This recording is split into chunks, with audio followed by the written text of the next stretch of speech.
देख रहे हैं साधना टीवी।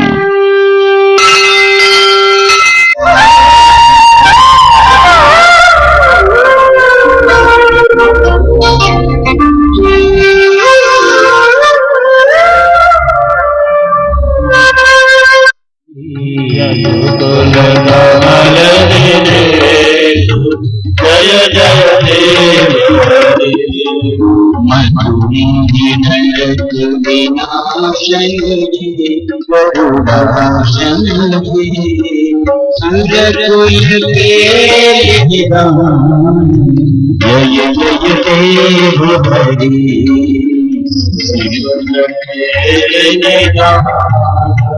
जय जय देव हरि अमल कमल दल लोचन के भगलोचन के भुवन भवन लीला जय जय देव हरि भवन निधान जय जय देव हरि जय भूषण समर सुमिता जय जय देव हरि जय जय देव हरि अभिनव जय जय देव हरि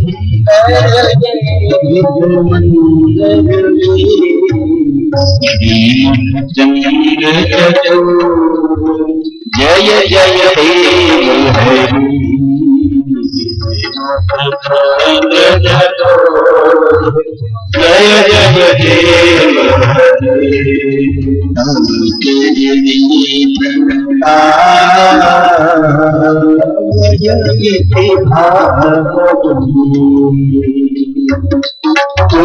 कुशला प्रणते जय जय देव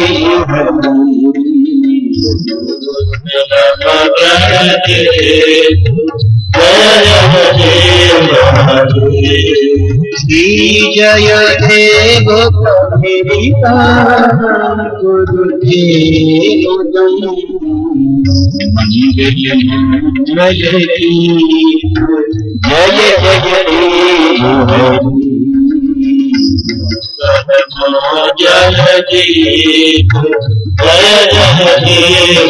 हरि जय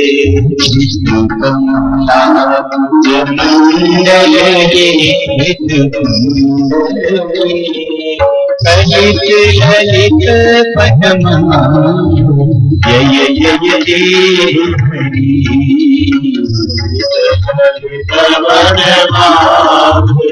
जय जय देव हरि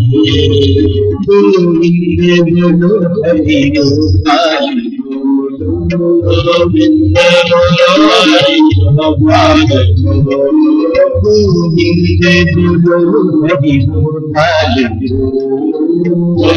गोविंद हरि गोपाल गोविंद हरि गोपाल गोविंद हरि गोपाल गोविंद हरि गोपाल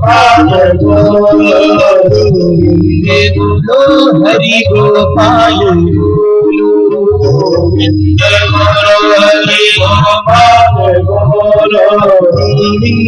बोलो गोपाल बोलो गोविंद बोलो गोपाल बोलो गोविंद बोलो गोपाल बोलो गोविंद बोलो गोपाल बोलो राधा हरि गोविंद राधा हरि गोविंद राधा हरि गोविंद राधा हरि गोविंद जय गोपाल राधे कृष्ण गोविंद गोविंद गोपाल राधे कृष्ण गोविंद गोविंद जय गोपाल राधे कृष्ण गोविंद गोविंद गोपाल राधे गोविंद गोविंद कृष्ण गोविंद गोविंद राधे गोविंद गोविंद गोविंद राधे गोविंद गोविंद कृष्ण गोविंद गोविंद राधे गोविंद गोविंद राधे गोविंद कृष्ण गोविंद गोविंद राधे गोविंद गोविंद राधे गोविंद कृष्ण गोविंद गोविंद राधे गोविंद गोविंद राधे गोविंद गोविंद गोपाल राधे कृष्ण गोविंद गोविंद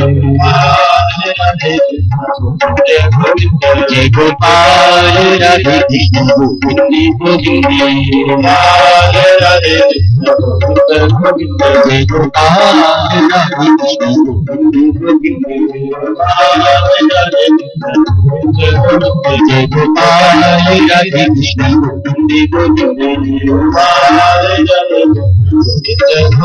गोपाल राधे कृष्ण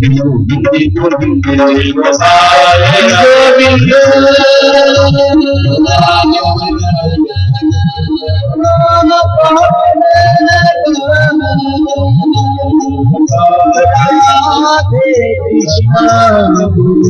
गोविंद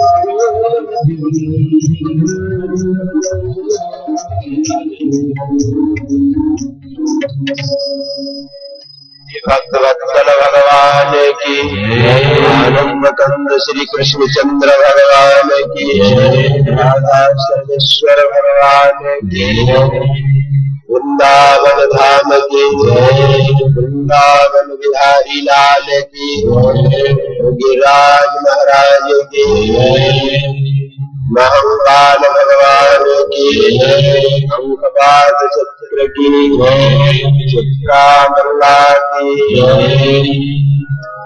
निम्बार्क भगवान की, सब संतन की, भक्तन की, जय जय श्री राम, जय जय श्री राम, जय जय श्री राम।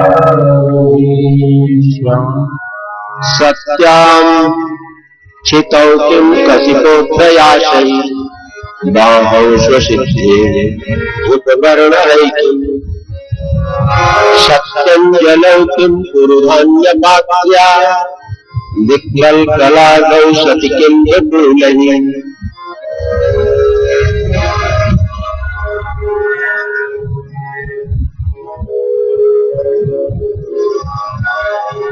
जीव का इस संसार में किस प्रयोजन की सिद्धि के लिए जन्म हुआ है? एतावान सांख्य योगाभ्याम स्वधर्म परिनिष्ठया जन्म लाभ परः पुंसाम अन्ते नारायण स्मृति।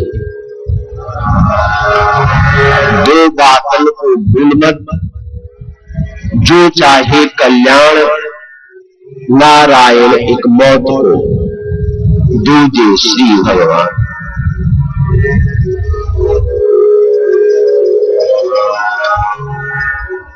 इस संसार में जन्म किसी न किसी प्रयोजन के लिए ही हुआ है। पुण्य का बोध, पाप का क्षरण और आत्मबोध, ये तीन कार्य इसी के लिए संसार में हम जन्म लेते हैं। यदि संसार में हमने जन्म लेकर इन तीन कार्यों का संपादन नहीं किया तो जीवन अर्थहीन है। और इसमें भी जो भोग है वो प्रारब्धानुसार हमें स्वतः प्राप्त होगा, और वो केवल मनुष्य की योनि में ही नहीं, शूकर कुकरादि की योनि में भी वो भोग हमें प्राप्त होगा। हम उसके लिए प्रयास करें या न करें, लेकिन वो भोग हमें निश्चित रूप से प्राप्त होगा। ऋषभ देव जी ने अपने पुत्रों से कहा था, नायम देहु देह भाजम निर्लोके कष्टा न कामा न रहते गुण भुजामी तपो दिव्यम पुत्र का ये न सत्यम शुद्धेत यस्मात् ब्रह्म सौख्यम त्वनंतम। यदि हम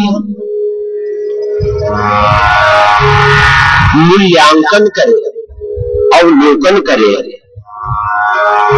तो मैथुन करना, संतति उत्पन्न करना, सोना खाना इत्यादि व्यवहारों का संपादन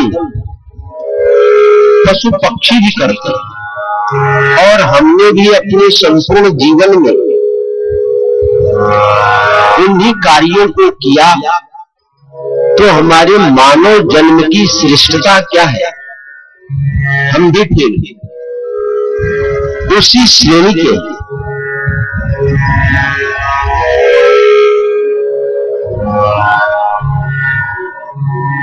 नहीं, कुछ न कुछ हमें इससे इतर करने के लिए ही भगवान ने बुद्धि दिया है, विवेक दिया है, और यदि हमने वो नहीं किया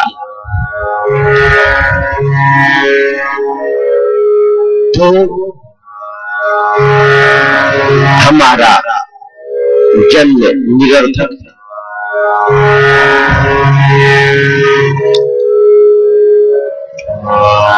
राजा परीक्षित को एक ऋषि के द्वारा श्राप मिला कि आज के 7वें दिन आपकी मृत्यु तक्षक नाग के डसने से होगी। जब मृत्यु की तिथि निश्चित हो गई तो उनके जीवन में अब भोग की प्रधानता नहीं रही। हम भोग में प्रवृत्त तब तक रहते हैं जब तक हमें ऐसा प्रतीत होता है कि हम तो हमेशा ही जीवित रहेंगे, हम मरेंगे ही नहीं। और यही जीवन की लिप्सा हमें भोग में प्रवृत्त करती है। वस्तुतः तो हम एक न एक दिन मरेंगे। जब राजा परीक्षित को ज्ञात हुआ कि हम मरेंगे, तो क्या उनके लिए राज्य, क्या उनके लिए भोग, क्या उनके लिए पुत्र पौत्र, राज्य पद प्रिय रहा? नहीं।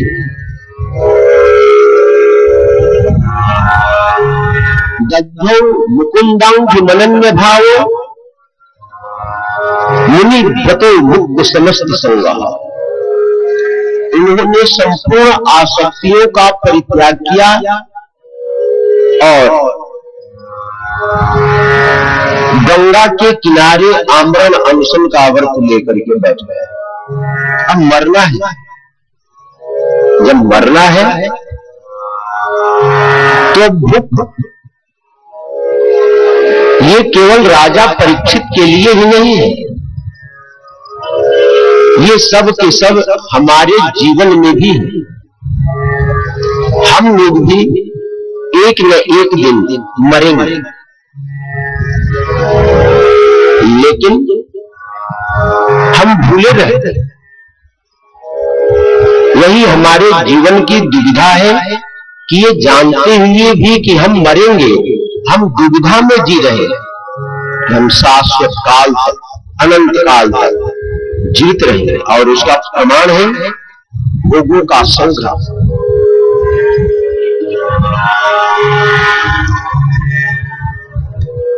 राजा परीक्षित को सुखदेव जी ने एक चोट दिया, एक हथौड़ा मारा। क्या अब तुम्हारी मृत्यु निश्चित है, और जब मृत्यु निश्चित है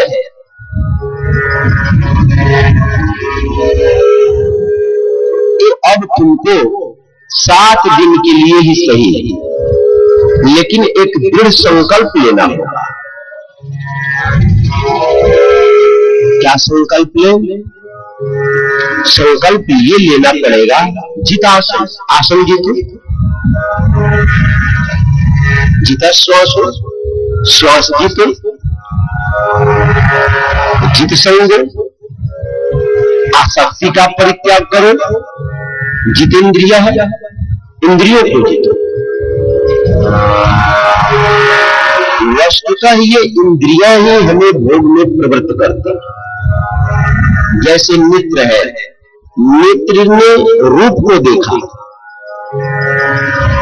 तो उस रूप के प्रति आकर्षण हुआ, कान ने शब्द को सुना तो उस शब्द के प्रति एक आकर्षण जागृत हुआ, जिह्वा ने सुस्वाद भोजन देखा तो उस भोजन के प्रति एक आकर्षण जागृत हुआ। तो जो इंद्रियां हैं यही भोग में प्रवृत्त करते हैं, इसलिए इंद्रियों को आसक्ति को जीतो। यहां पर जो क्रम दिया है, पहले जितासनो, जितश्वासो, जितसंगो, जितेंद्रिय, अंत में इंद्रियों को जीतने के लिए दिया है।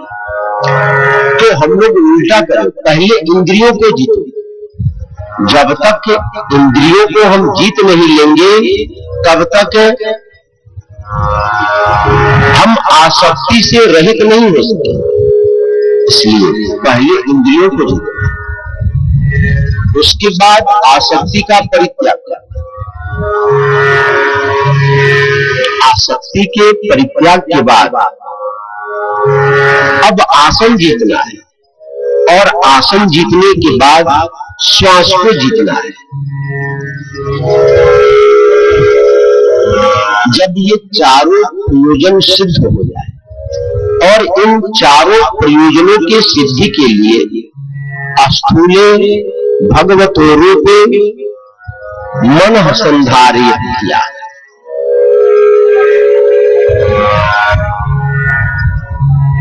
मन को भगवान के स्थूल रूप में लगाता, यानी जो कुछ भी ये दिखाई पड़ रहा है जगत, तो भगवत स्वरूप है।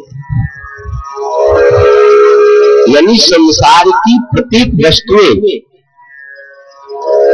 ये नहीं है, ये सब भगवत स्वरूप है। अस्मृत्या शिरस्तौ निवासो जगत प्रणाम, ये संपूर्ण जगत भगवत स्वरूप है, ये स्वीकार करके सबके सामने अपने शीश को झुकाए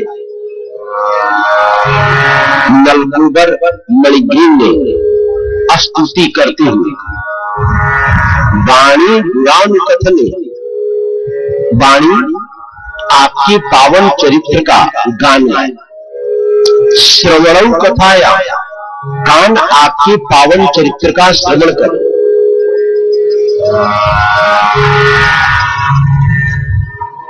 हम लोगों का जो जीवन है भगवान के लिए ही है। अपने जन्म को जीवन की ओर ले जाएगा, यानी मुक्ति की ओर ले जाएगा। मोक्ष प्राप्त करने के लिए, भगवान को देखने के लिए, भगवत स्वरूप को उपलब्ध करने के लिए ही है। लेकिन हम लोग भगवान को नहीं, भगवान भूल गए, संसार हमारे स्मृति पथ में आ गया।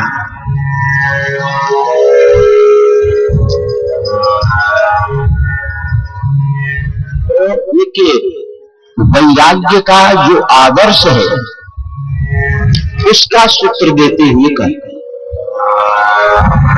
और ये किसके लिए है? जो संसार संग्रह में लगा हुआ है उसके लिए नहीं, जिसकी प्रवृत्ति भोग में है उसके लिए नहीं, जो मुमुक्षु है, जो मोक्ष प्राप्ति की इच्छा रखता है उसके लिए। सत्याम चितौ किम कशिपु प्रयास ही, सोना है, जब सोना है तो पृथ्वी है, पलंग की क्या आवश्यकता है। हम यदि पृथ्वी पर सोते हैं और पलंग पर सोते हैं, दोनों का प्रयोजन सोना ही है, लेकिन भोग की प्रधानता होने के कारण हम पलंग की वासना रखते हैं कि पलंग मिलेगी, कभी नींद आएगी।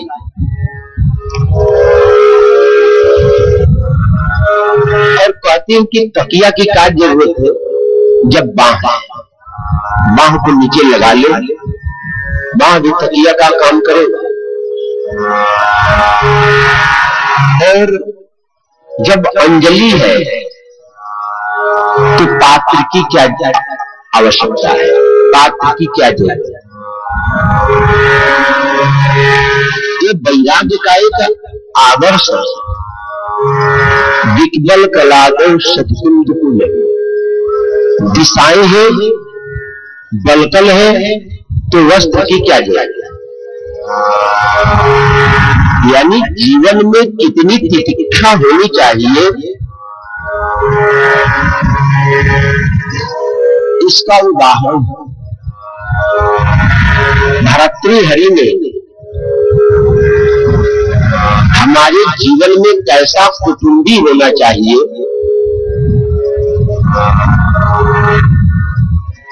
ये दृढ़ क्या है वैराग्य शब्द।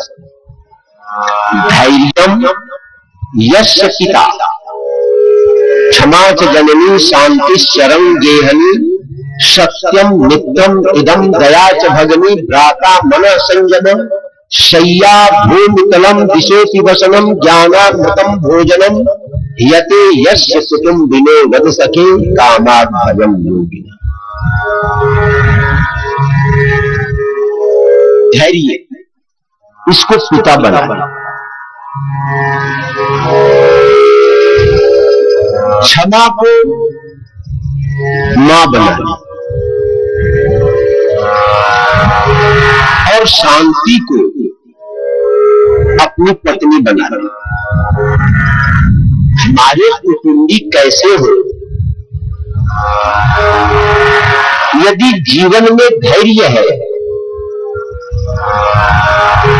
तो व्यक्ति कभी विचलित नहीं हो, चाहे परिस्थिति कैसी भी आ जाए, और चाहे कोई कितना भी अपराध क्यों न कर दे, हृदय में क्षमा की भावना रहे तो कोई शत्रु नहीं बनेगा। और शांति को अपनी पत्नी बना लेना, क्रोध से रहित हो जाए। सत्यम मित्रम दया च भगिनी, सत्य को अपना मित्र बना ले। जिसके जीवन में सत्य की प्रतिष्ठा हो गई,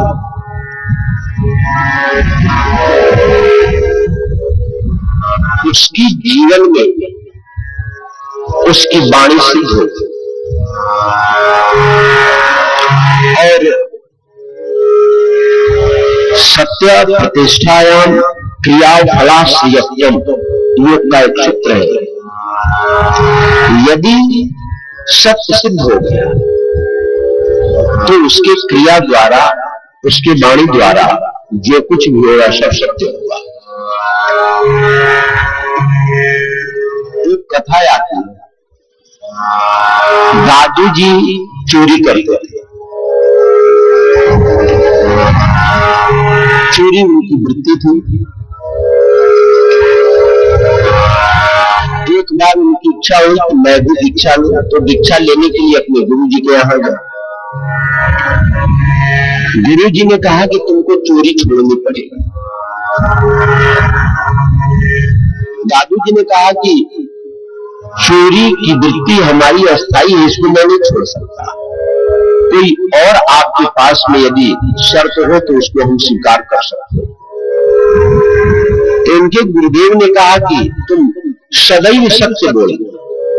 हाँ, ये स्वीकार्य है, मान्य है। अब दादू जी को राजा के यहाँ एक घोड़ा था, वो पसंद था। अब उनके मन में आया कि इस घोड़े की हम चोरी करें। तो रात्रि के समय राजा के अस्तबल में घुड़साल में गए। प्रहरी खड़े थे।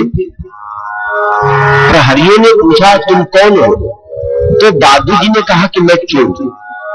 सत्य बोलो, गुरुदेव की आज्ञा थी, सत्य बोलो तो सत्य। द्वारपालों ने सोचा, प्रहरियों ने सोचा कि यदि ये चोर होता तो अपने आप को चोर नहीं कहता। इसका तात्पर्य है कि कोई हमारे ही राज्य का कर्मचारी है। दादू जी अंदर चले गए और जो घोड़ा पसंद था उस घोड़े को खोला और उस पर बैठे। दूसरे रास्ते से बाहर निकले तो वहां भी प्रहरी ने पूछा तुम कौन हो? दादू जी ने कहा कि मैं चोर हूं। प्रहरियों ने सोचा कि ये चोर होता तो अपने आप को चोर नहीं कहता। इसका मतलब कोई सिपाही होगा, कोई रिसाला पलटन होगा, राजा के कार्य से घोड़ा लेकर कहीं जा रहा है। तो उन्होंने छोड़ दिया।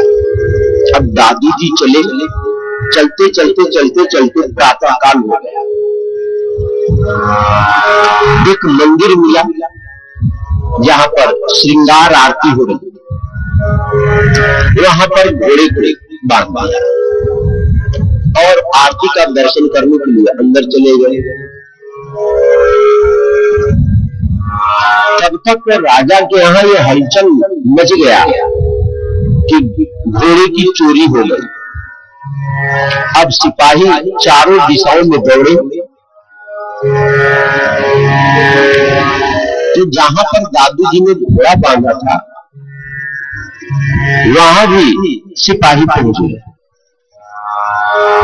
दादू जी आरती का दर्शन करके वापस आए तो सिपाहियों ने पूछा कि भाई वो घोड़ा किसका है? दादू जी ने कहा कि इस घोड़े को चोरी करके लाए। सच बोले, कहां से लाए?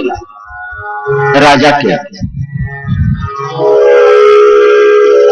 लेकिन अब घोड़े का रंग बदल गया। पहले घोड़ा सफेद था, अब चितकबरा है। राजा के पास घोड़े को और दादू जी को लेकर सिपाही पहुंचे। राजा ने दादू जी से पूछा, क्या आपने इस घोड़े की चोरी की? हाँ, चोरी। क्या आपको प्रहरियों ने रोका? नहीं रोका। फिर कैसे आप प्रवेश की? उन्होंने जाने दिया। कैसे जाने दिया? प्रहरियों ने पूछा तुम कौन हो? मैंने कहा कि मैं चोर हूं। प्रहरी बुलाए गए। क्या तुम लोगों ने इनको रोका? हाँ। घोड़ा की चोरी कैसे हुई? उन्होंने कहा कि मैं चोर हूं। तो हमने सोचा कि चोर अपने आप को कभी चोर नहीं कहेगा, इसलिए हम लोगों ने जाने का मार्ग दे दिया, वापस जाने का मार्ग दे दिया। और आज भी ये झूठ नहीं बोल रहे, कह रहे हैं कि हाँ मैंने चोरी किया। लेकिन अब घोड़े का रंग परिवर्तित है। पहले रंग सफेद था, अब चितकबरा है। क्या कारण है? दादू जी ने अपना परिचय दिया, मैं चोर सदैव चोरी करता। एक दिन मेरे दिल में आया कि मैं दीक्षा ले लूं, भजन करूं। तो हमारे गुरु जी ने शर्त रखा कि तुमको चोरी करना छोड़ना पड़ेगा। मैंने कहा कि मैं चोरी नहीं छोड़ सकता, कोई दूसरा शर्त रखिए दीक्षा के लिए। तो गुरुदेव ने कहा कि तुम चोरी नहीं छोड़ सकते हो तो सदैव सत्य बोलना। हाँ, ये कार्य मैं कर सकता हूं। तो मैंने सत्य का आश्रय लिया। गुरुदेव की आज्ञा अनुसार मैं सदैव सत्य बोलता हूं और उसी सत्य का प्रभाव है कि घोड़ा सफेद से चित्त बराबर। दादू दुविधा दूर कर हरि चरणाच खिलाए, भाग में घोड़ा लिखा खोल कौन नहीं जाए। हमारे जीवन में यदि सत्य है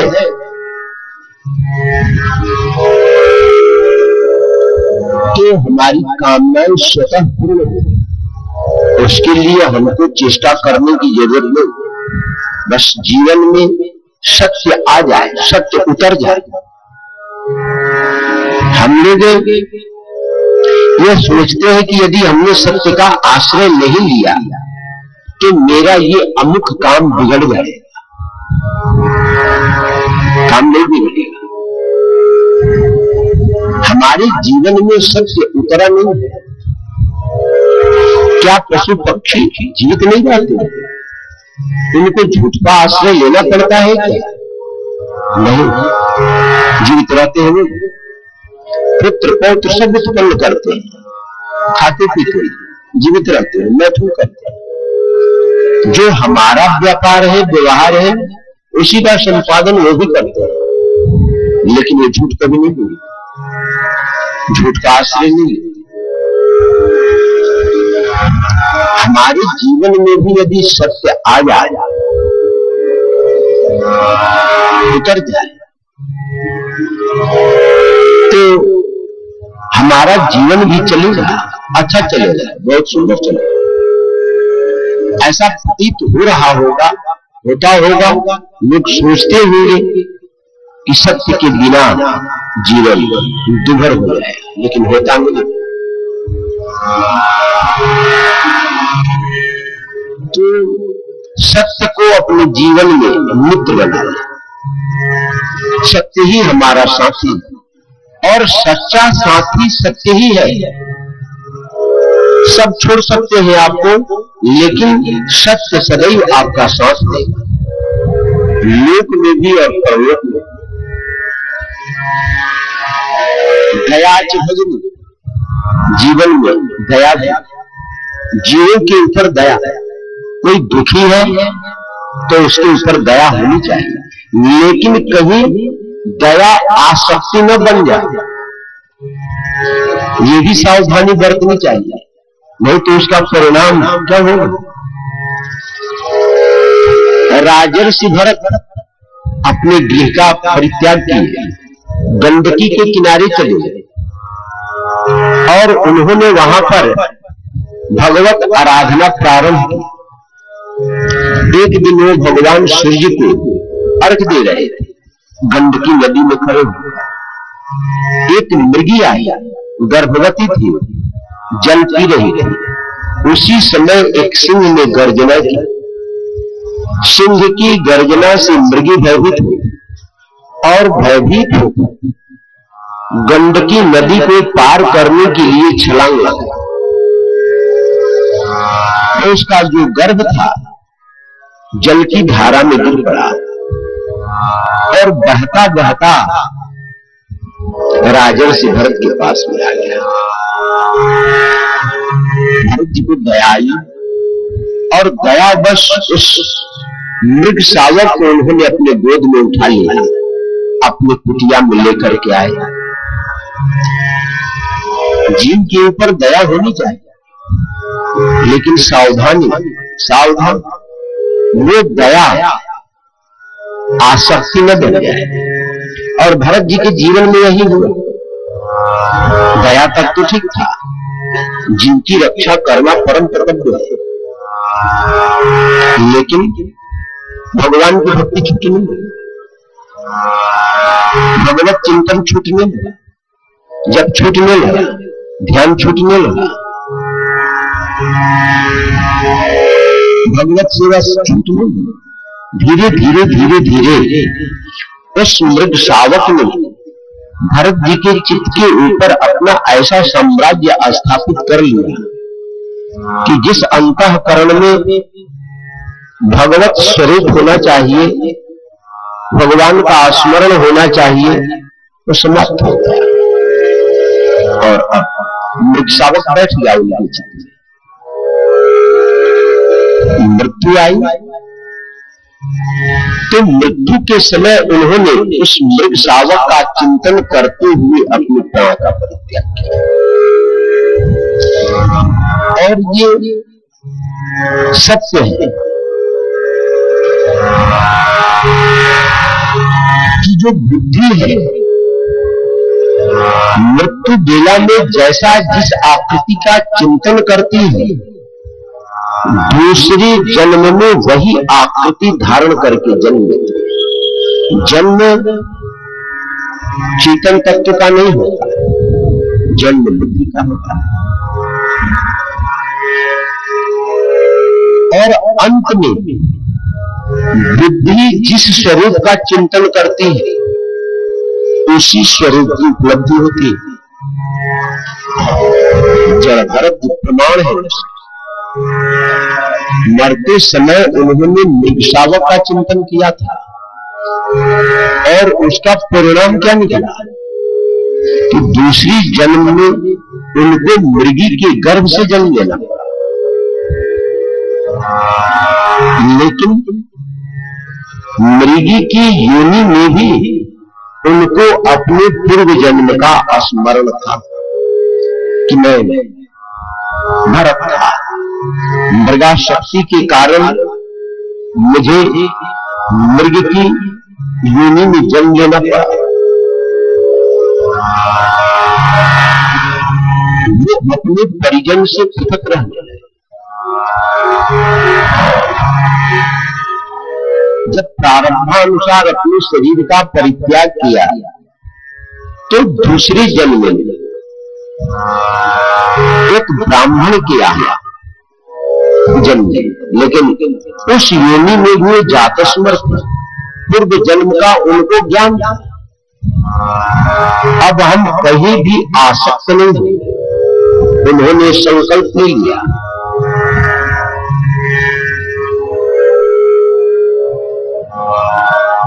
जब ब्राह्मण के यहाँ जन्म उन्होंने लिया तो उनको जब तक करने की जरूरत नहीं थी। वो जानते थे कि हमने पूर्व में साधना की थी, जो जन्म लेने के बाद स्वतः ही आत्मज्ञान को उपलब्ध हो जाए, उसको प्रकृति लय की कक्षा में मान लेना चाहिए कि पूर्व जन्म में प्रवेश कर लिया।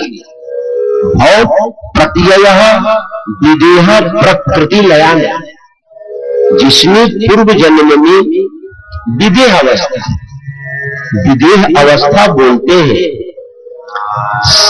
सबीज समाधि की तीसरी कक्षा, वितर्क, विचार और आनंद। जो आनंद समाधि में प्रवेश कर गया है उसको विदेह बोलते हैं, और जो अस्मिता समाधि में प्रवेश कर गया है, जहां उसकी प्रकृति, ये त्रिगुणात्मिका प्रकृति उसका साथ छोड़ चुकी है, उसको प्रकृति लय बोलते हैं। यानी उसकी प्रकृति अपने कारण में लय होने के अभिमुख है। पूर्ण रूप से लय नहीं हो चुकी है, लेकिन अभिमुख। तो उस कक्षा में जो पहुंच जाता है उसको जन्म लेने के बाद पुनः किसी साधन की आवश्यकता नहीं पड़ती। भरत जी को भी किसी साधन की आवश्यकता नहीं, उस कक्षा में पहुंचे हुए थे और उन्होंने संकल्प लिया कि मैं अपने जीवन में कभी भी भूलूंगा नहीं, बात नहीं करूंगा, किसी में आसक्ति नहीं करूंगा। उन्मत्त जहान बधिर स्वरूपेण दर्शा मासा लोकस्य, संसार में मैं सर्वत्र विचरण करूंगा, कहीं आसक्त नहीं होगा। उन्होंने आसक्ति के परिणाम को देख लिया था कि आसक्ति का परिणाम जन्म और मृत्यु है।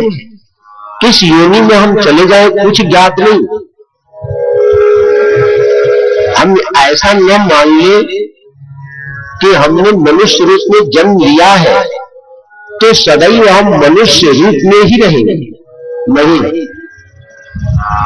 ऐसी मान्यता है कि बीज में परिवर्तन नहीं होता है, लेकिन बीज में परिवर्तन नहीं होता है तो सत्य है, लेकिन उपादान में परिवर्तन होता है। जैसे सोना है और सोने का बना कुंडल है, तो सुनार कुंडल को मिटा करके हार के रूप में परिणत कर सकता है, हार बना सकता है, नथ बना सकता है, अन्य आभूषण बना सकता है।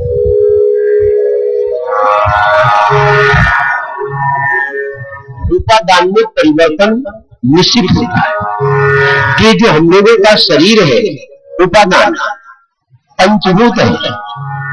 पंचभूत चाहे जिस रूप में निर्मित हो जाए हो सकता है।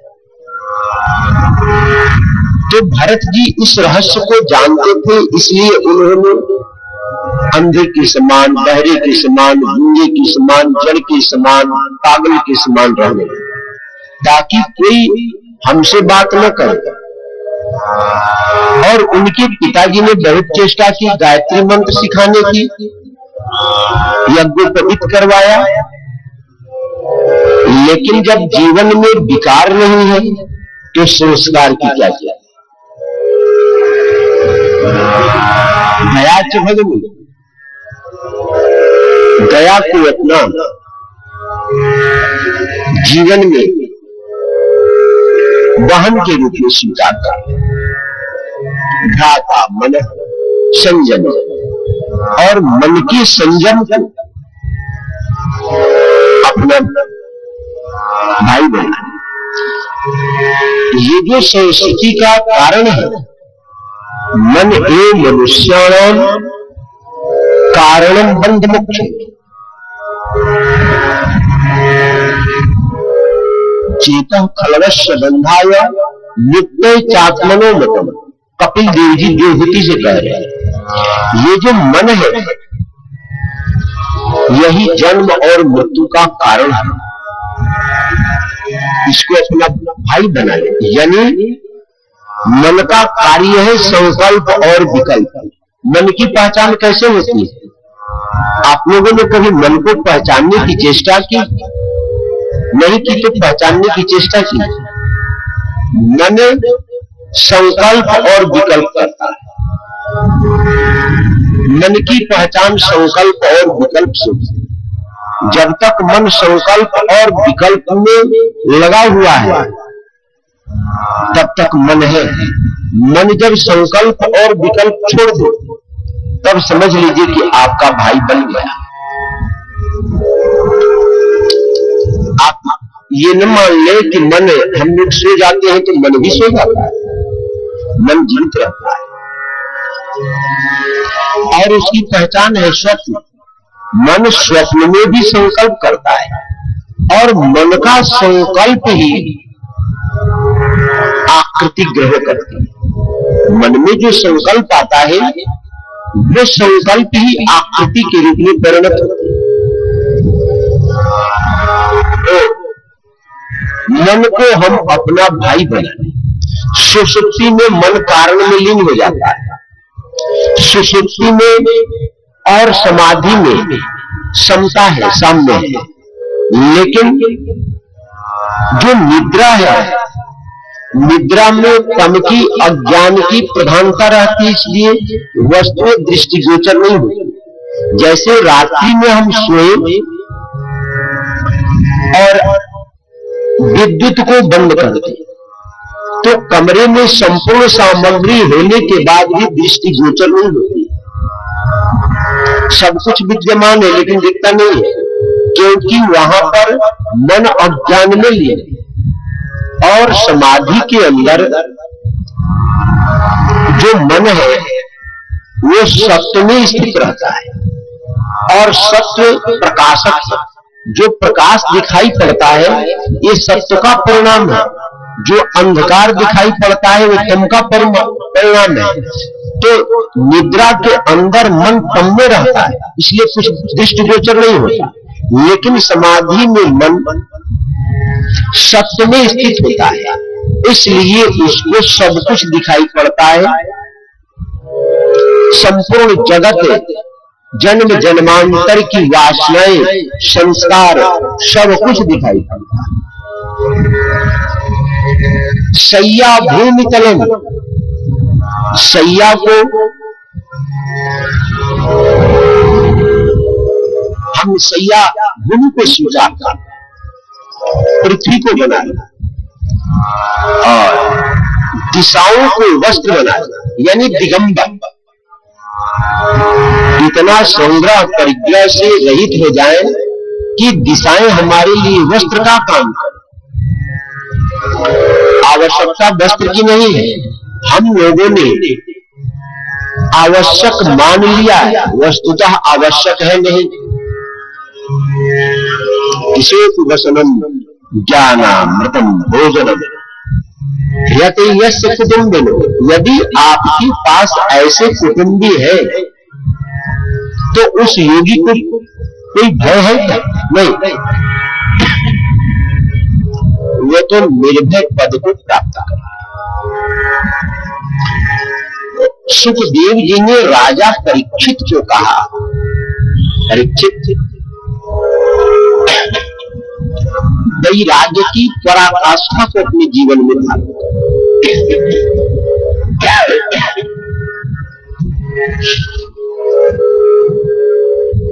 दिग्बल कलादोष हिंदू दिशाएं हैं, बलकल वस्त्र है,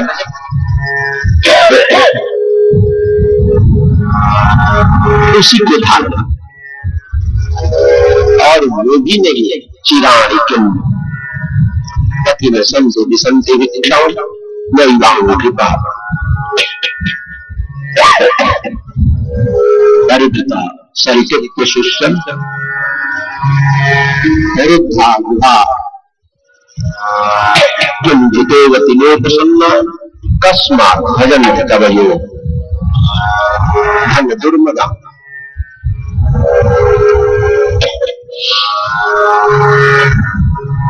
क्या मार्ग में चिथड़े नहीं पाई? मार्ग में चिथड़े कांधा नहीं पड़े हैं? क्या दिशाएं भिक्षा नहीं देती? क्या सरिताएं सूख गई? क्या गुफाएं अवरुद्ध है? क्या वृक्ष लादी नहीं देते? ये देते हैं। कवय ज्ञानी बुद्धिमान क्यों धनिकों की, धनवानों की उपासना।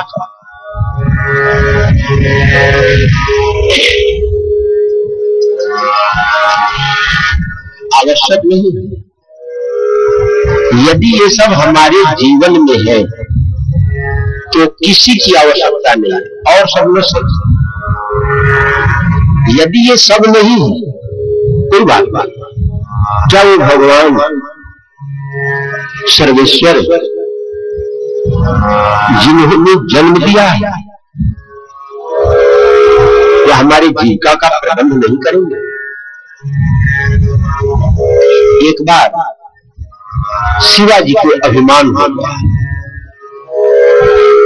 कि हमारे राज्य में जितने भी जीव है सबका पोषण मैं करता हूं। उनके गुरुदेव थे समर्थ गुरु रामदास, उनको ज्ञान था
जय जय श्री राम।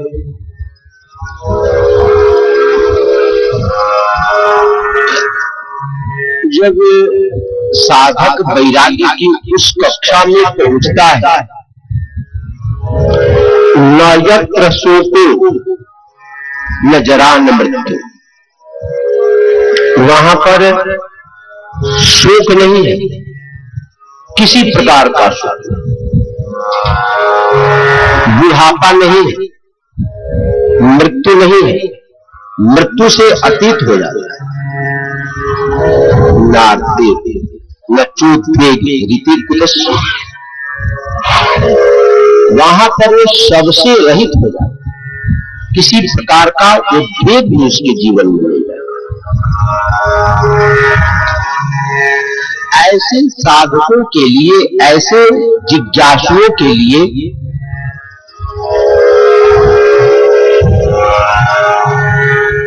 किसी वस्तु की अपेक्षा है ना, उसके पीछे तो भगवान फिरते, गिरा है गांठ नहीं बांधते, जब देने तब खां, तिनके पीछे हरि फिरे, मत भूखे रह जान।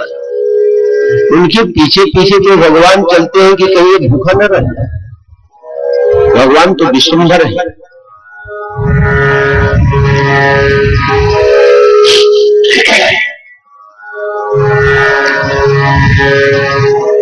जब शिवाजी को अभिमान हुआ, समर्थ गुरु रामदास को ज्ञात हुआ, तो रामदास जी भ्रमण करने लगे। शिवाजी एक किला बनवा रहे थे, किला के द्वार पर एक पत्थर पड़ा था। समर्थ गुरु रामदास ने कहा कि शिवा एक पत्थर तोड़वाओ। शिवाजी ने कहा कि गुरुदेव बाद में टूट जाएगा, कहे कि नहीं अभी तोड़वाओ। उनको शिक्षा देना था, अभी तोड़वाओ। अब गुरुदेव की आज्ञा, पत्थर तोड़वाया गया। तो पत्थर के बीच में एक गड्ढा था जिसमें जल भरा हुआ और उस जल में कुछ चावल की कण थी।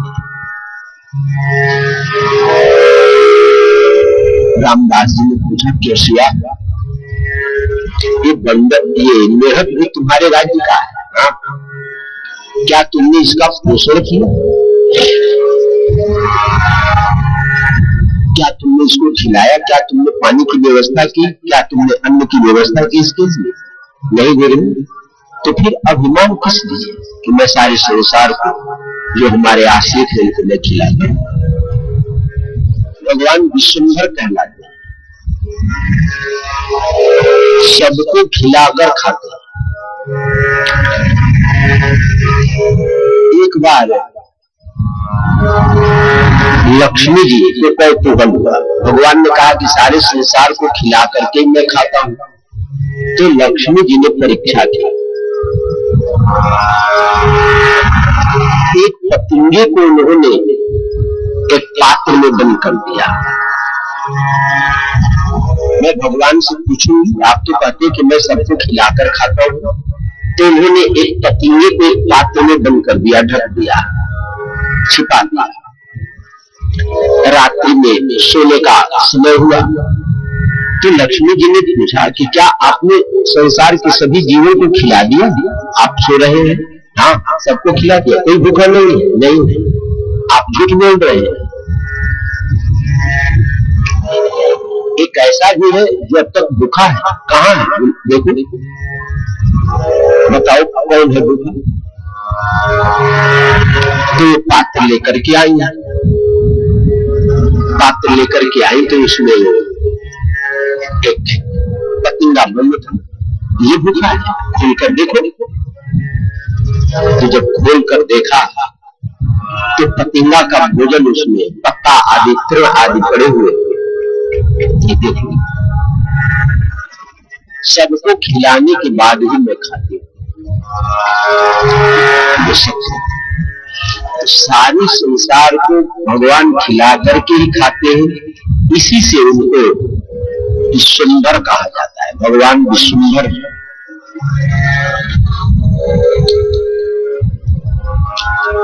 इस संसार में कई तरह के जीव हैं, कुछ मुक्ति के अभिलाषी है तो कुछ भोग के भी अभिलाषी है। इस संसार में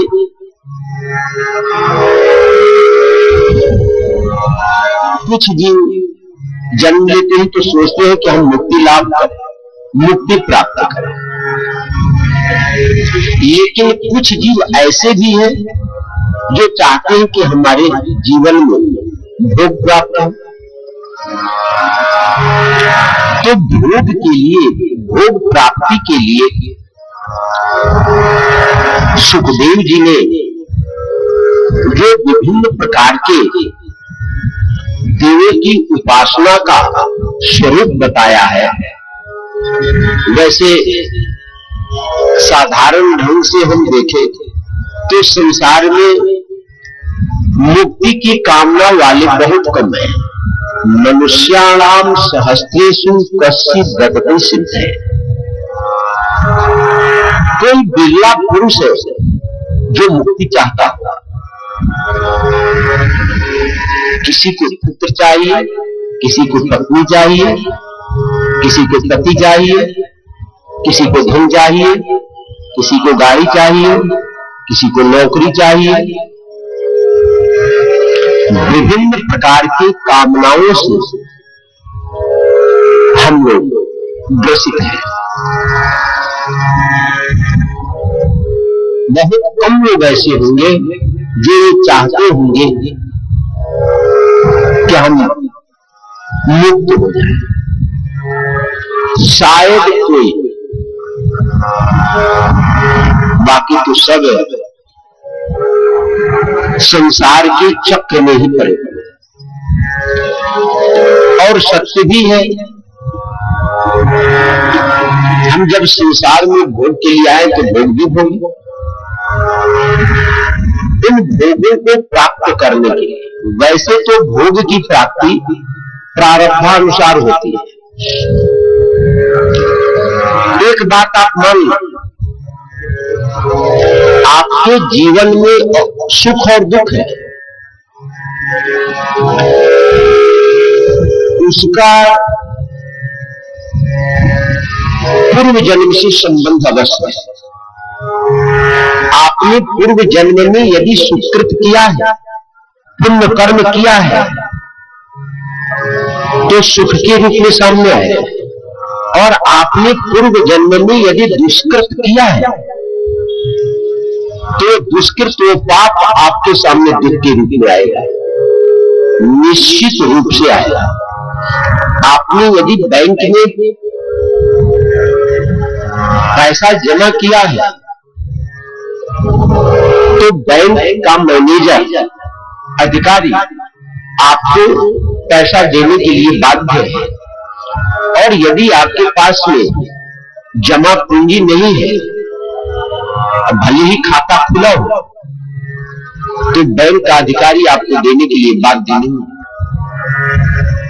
तो सुकृत और दुष्कृत, पाप और पुण्य आपने पूर्व जन्म में किया है, कि उसका परिणाम इस जीवन में आपको भोगना ही पड़ेगा, उसको कोई भी काट नहीं सकता है। तो आप जो दुष्कृत किए हैं, जो सुकृत किए हैं, इस जन्म में, वर्तमान जीवन में क्या कर सकता है? हाँ, कर सकता है।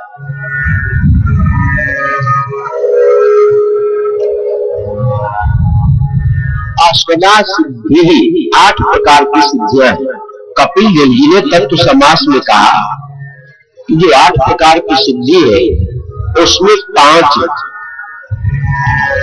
उपादान तुष्टि, काल तुष्टि, भाग्य तुष्टि, सुहृद प्राप्ति और दान, ये 5 को माना है। जैसे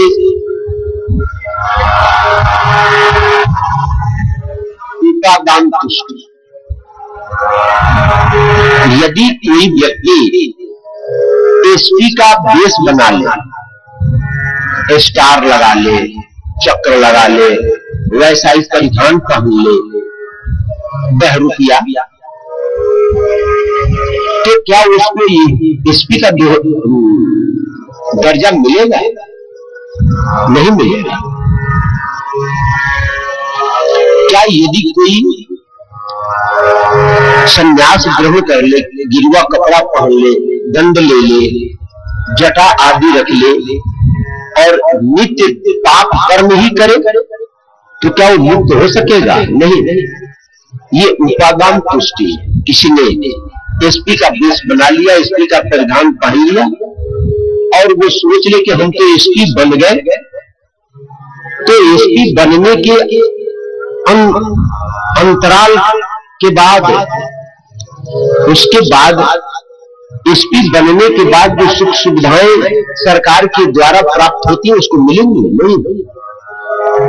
तो उसी तरह यदि हम संन्यास ग्रहण कर ले और पाप कर्म में ही प्रवृत्त रहे, तो मुक्ति मिलेगी? नहीं मिलेगी। ये उपादान तुष्टि। कभी भी उपादान से, क्या हमने गिरवा कपड़ा पहन लिया, जटा जूट रख ली, हम मुक्त हो जाएंगे, तो ना, ये भ्रम है, भ्रांति है। इससे तुष्टि हो जाने से मुक्ति नहीं मिलेगी। काल तुष्टि, जैसे पूर्णिमा का अवसर आया, अमावस्या का अवसर आया, और उस अवसर पर हमने दान पुण्य किया और रोज पाप कर्म करते हैं, तो हम मुक्त हो जाएंगे ना? ये आप न सोचिए।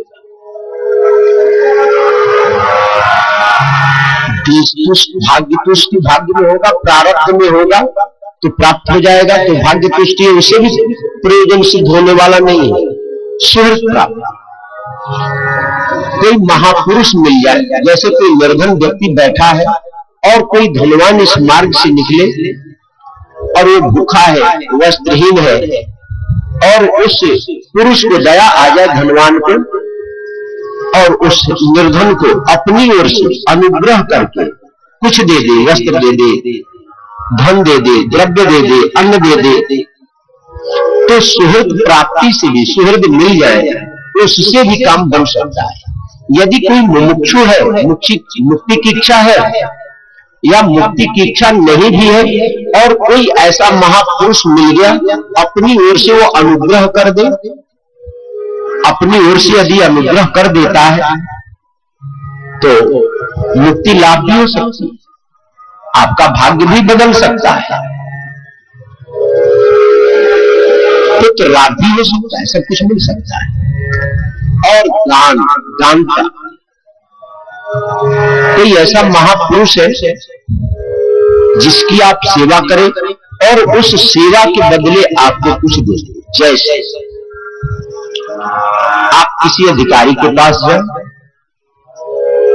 और उसकी सेवा करने लगे, करते करते कुछ काल के बाद में जब वो संतुष्ट हो जाता है तो आपके उस सेवा कार्य के बदले आपको कहीं नौकरी लगा देता है, कुछ पारितोषिक दे देता है, कहीं जमीन दे देता है, आपका कुछ प्रयोजन वो सिद्ध कर देता है। तो दान प्राप्ति कोई महापुरुष मिल जाए जो भगवान के भजन साधन में लगे हुए हैं, आपने उनकी सेवा की, उस सेवा के बदले